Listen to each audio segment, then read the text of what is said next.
In front of you are Jennifer Robertson and Grady Hendrix, both authors and scholars, who have filed a class action lawsuit against Apple in a California court, accusing the company of pirating their books and using them to train Siri and Apple AI. And now, dear viewer, the real question is, did Apple actually steal in the first place? And if they did, what's Apple's plan to overcome this crisis? And what impact could this accusation have on the brand new iPhone 17? To answer these questions, let me walk you through the full story.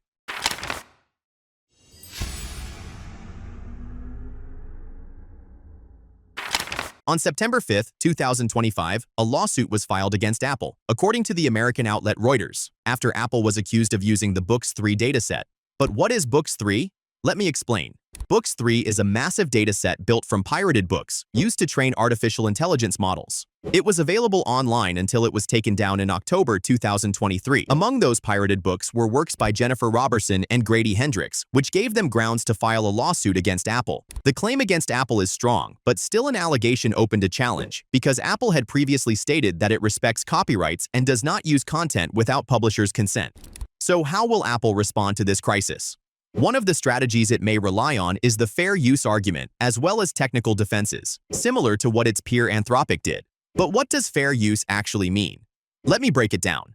Fair use refers to training AI models on copyrighted content, especially when it's strictly scientific or educational.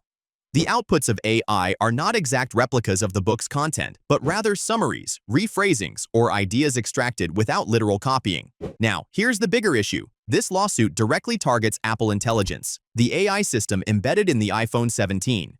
In the best-case scenario, the case could slightly delay the rollout of the new smart features, the very reason most people would buy the phone.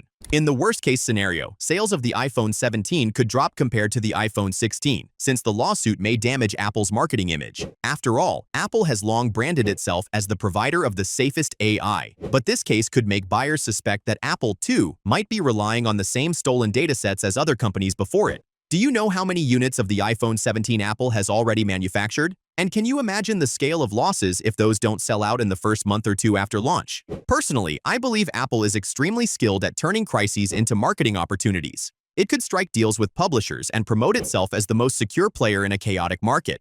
But if it fails to secure such deals, then Google and OpenAI will have a golden opportunity to gain the upper hand in this competitive race. So, dear viewer, do you think Apple will survive this? Share your thoughts in the comments.